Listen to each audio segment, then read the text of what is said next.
আপার আমলে 28 লাখ কোটি টাকা পাচার করা হয়েছে। এত টাকা দেখতে কেমন হইতে পারে কল্পনা তো আসে না। 28-এর পাশে কয়টা শূন্য বসলে 28 লাখ কোটি হয়, ভাবতে গেলে গোল্লার গোলক ধাঁধায় গোল গোল ঘুরতে থাকে। ফেসবুকে তাশরিক হাসানকে কোট করে বলছি, বেশি না, মাত্র 92টা পদ্মা সেতুর টাকা বিদেশে পাচার করেছে হাসিনা।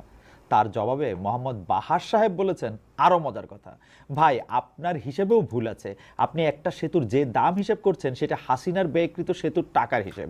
সেতুতে দুর্নীতি না হলে সেখানে আরও 20,000 কোটি টাকা কম খরচ হতো। অবস্থাটা বোঝেন তাইলে। 2013 সালে রানা প্লাজা ধসে পড়েছিল, মনে আছে তো আপনাদের? একটা প্রশ্নের রন্ধ্রে রন্ধ্রে দুর্নীতির প্রতীক এই রানা প্লাজা। আমরা তো সহজেই সব ভুলে যাই। ওই মানুষগুলোর দালান চাপা মৃত মুখগুলো মনে আছে কি আমাদের?